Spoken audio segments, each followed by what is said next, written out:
buying properties. Ajita, what is a sale and purchase agreement, and what are the relevant documents that should accompany the sale and purchase agreement when you're buying a property, a condominium property? A sale and purchase agreement is necessary if the purchaser is not going to acquire title directly.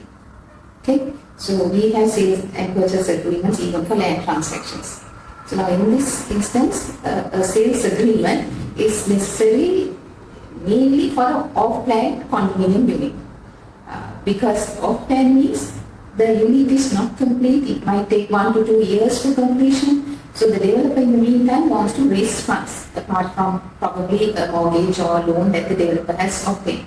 So in the sales agreement, the developer, mostly it will be one-sided because it's the developer who wants to safeguard his interest. So the developer's lawyer prepares the sales agreement, and it will touch on how the developer is going to collect the money, the installment payments, and when the project will be completed. Now that is a potential purchaser's lawyer will always request for amendments.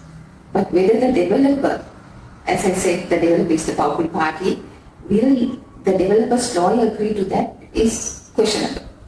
Now, if the developer is not too sure of the construction, if the developer does not have a good contractor, and if the developer does not have adequate funding, it is quite likely that the developer will not agree to any amendments to the sales agreement.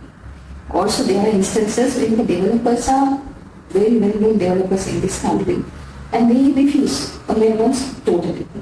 Now, if the purchaser's lawyer really, has obviously the purchaser's lawyer has the interest of the purchaser, and that interest should be safeguarded. So in such a situation, there is no other way. If the developer says, no, this is a standard document, I don't want to make any changes, at least the purchaser's lawyer can request for a letter of comfort. In Sri Lanka, where the developer is unable to complete the construction as promised. So in a situation like that, what is the solution that purchaser would have? Are they covered by the laws of the country, or is it condominium management authority? What is the Once again, that's a very good question, Aruni. We have seen so many projects which have failed. The developer has not been able to complete. During the recent past, when we had the COVID epidemic, of course the developers had lots of problems in raising funds, in getting workers to come for work. So some of those projects have failed. So now in the future there can be situations where they would not be even with good intentions, they may start, but they would not be able to complete. Now our law does have a provision to safeguard purchasers in such instances which is not used generally. That is, if the developer registers a provisional condominium property. The provisional condominium property is when the condominium plan, the provisional plan is registered. So then it becomes a provisional condominium property. It is seen only on paper. Now, if that is done, then that entire project comes within the controlling ambit of the condominium management authority. There is a provision in our statute, that is the Common Amenities Board Act, which is also called the Condominium Management Authority Act, that in the case of a provisional condominium property, the developer has to periodically send reports of the construction phases. Now that is absolutely protecting the rights of the purchaser. So the purchaser's lawyers actually should insist that the developer registers the provisional condominium property. That is one way of safeguarding the rights of the purchaser. And the other one is also, as I mentioned in the previous discussion, the purchaser should insist that the payments be made only according to the construction phases. Also, Ajita, there is something called a tripartite agreement when somebody wants to go for a bank loan in purchasing an apartment. So what are the documents, or how should a purchaser approach this issue when applying for a loan? And are there any separate documents that the developer should provide in such an instance?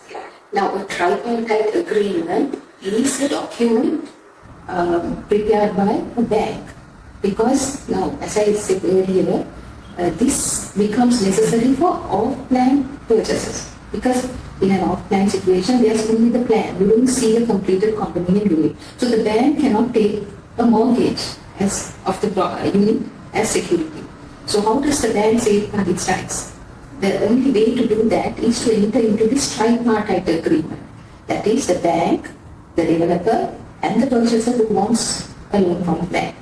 So in that tripartite agreement, it is basically indicated that if the purchaser fails to pay the loan installments, the bank has the right to step into the shoes of the purchasers.